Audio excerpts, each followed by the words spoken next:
Nasib terkini selebgram Inara Rusli di tengah pernikahan sirinya dengan Insanul Fahmi Vira, Wardatina Mawa. Konflik pun memanas, hingga Mawa bertekad membuat laporan polisi atas tindak perselingkuhan dan perzinaan yang diduga dilakukan Insan dan Inara ke Polda Metro Jaya. Tommy Triunanto menegaskan pengusaha asal Medan, Sumatera Utara ini tengah berniat meluluhkan hati istri sahnya lagi. Sudah bulat ingin kembali mempertahankan rumah tangga dengan Mawa yang sudah dibina selama 7 tahun. Mantan istri Virgon itu menyatakan masih ingin mempertahankan pernikahan sirinya. Ngerasa kayak kenapa harus gue yang salah? Orang perempuan kan pasif, laki yang aktif ya, kita nggak tahu apa-apa, tiba-tiba jadi masuk ke kehidupan orang. Orang mikirnya kayak, oh soalnya dia pengusaha tajir. Justru karena saat itu aku tahu dia lagi bermasalah. Ada sisi diri aku yang kayak nggak tegaan.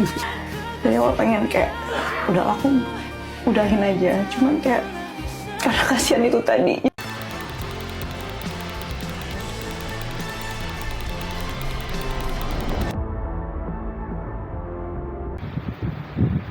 Beberapa waktu lalu, publik dihebohkan dengan kabar mengenai pernikahan siri yang dilakukan oleh Inara Rusli dengan Insanul Fahmi.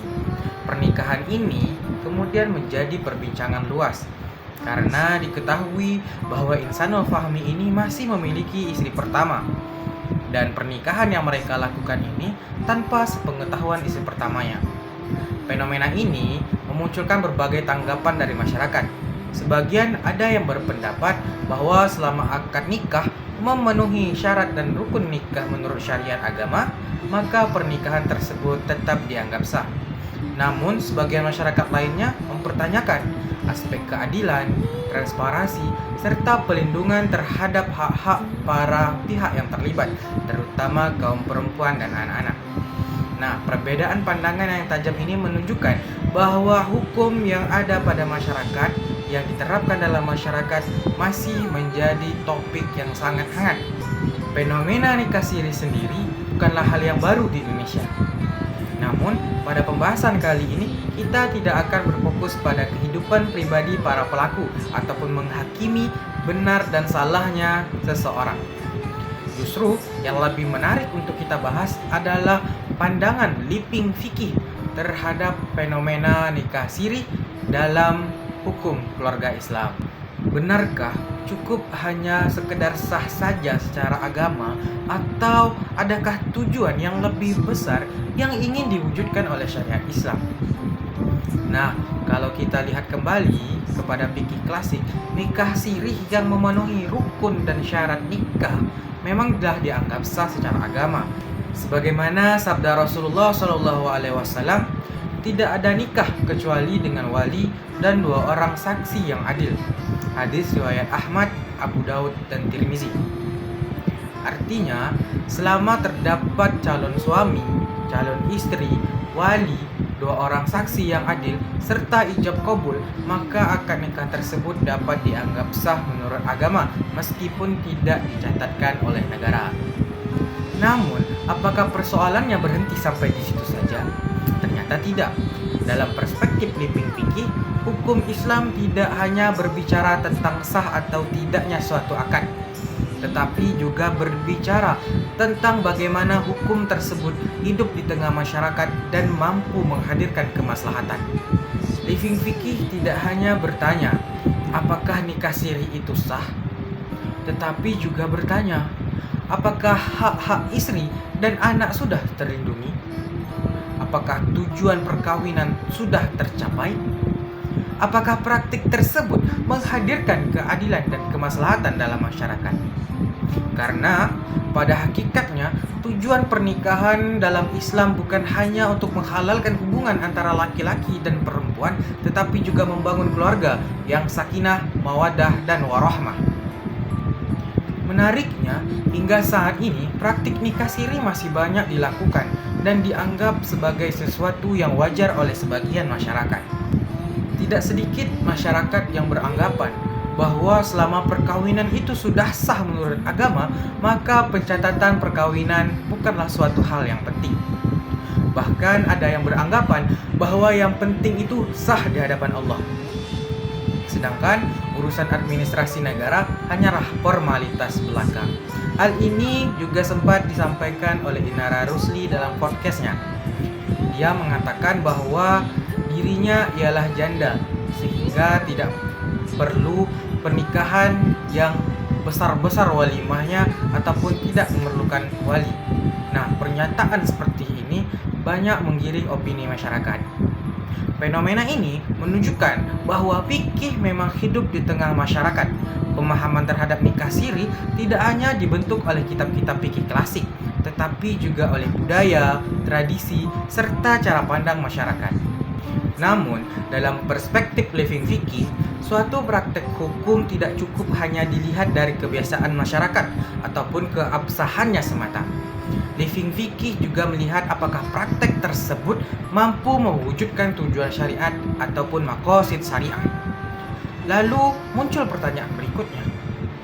Jika nikah siri sah secara agama, mengapa negara mewajibkan pencatatan perkawinan? Ternyata, sejarah lahirnya Undang-Undang Nomor 1 Tahun 1974 tentang perkawinan tidak dapat dilepaskan dari berbagai persoalan yang terjadi di masyarakat.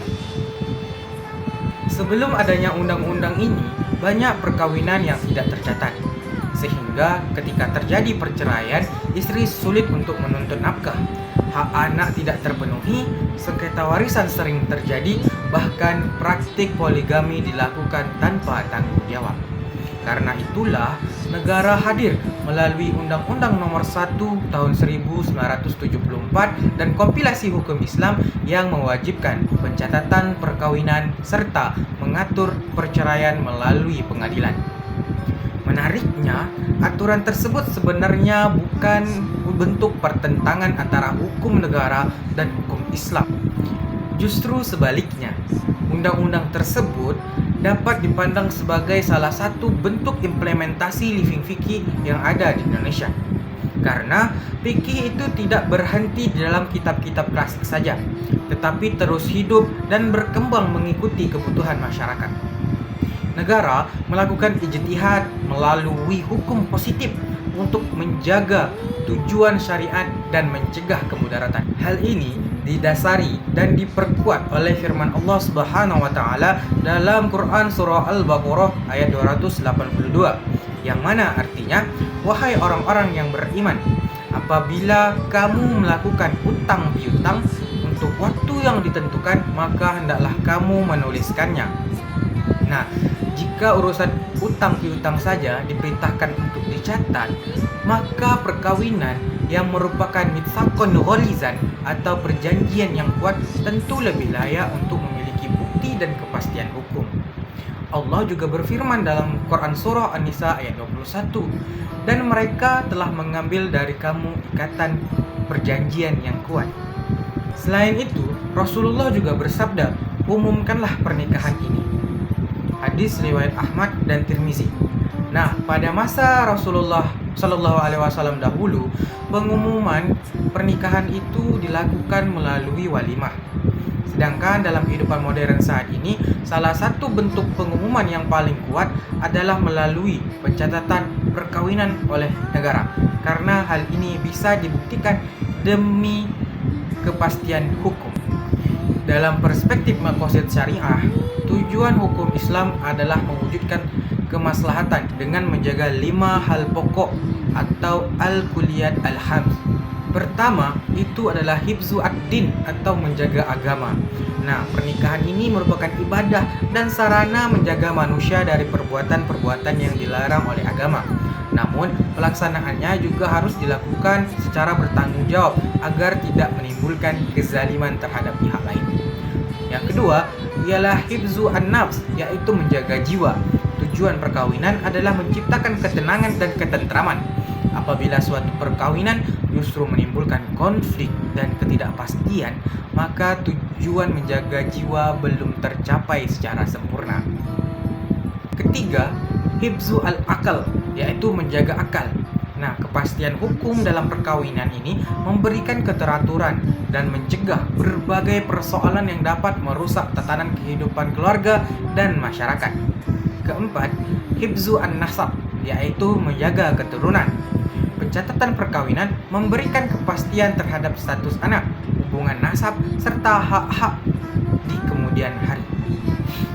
Kelima, hibzu al-amal, yaitu menjaga harta. Dengan adanya pencatatan perkawinan, hak nafkah, harta bersama, dan hak waris suami, istri maupun anak dapat terlindungi secara hukum. Nah, melalui kasus yang sempat ramai dikaitkan dengan Inara Rusli yang kita bahas tadi, kita dapat melihat bahwa persoalan nikah siri ini bukan sekedar persoalan halal ataupun haram.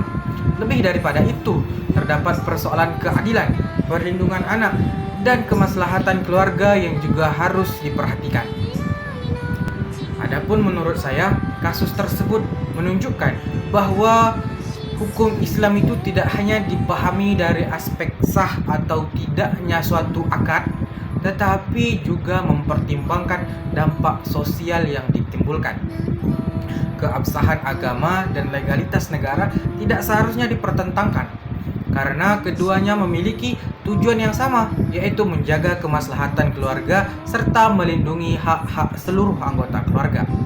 Dengan demikian, undang-undang perkawinan di Indonesia, baik mengenai pencatatan pernikahan, perceraian melalui pengadilan, pengaturan poligami, dapat dianggap sebagai bentuk implementasi living fikih di Indonesia.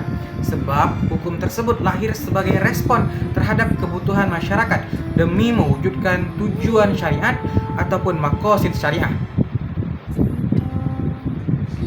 Jadi, persoalan nikah siri ini bukan hanya persoalan sah atau tidak sah, tetapi lebih dari itu, bagaimana sebuah perkawinan dan kemaslahatan bagi manusia.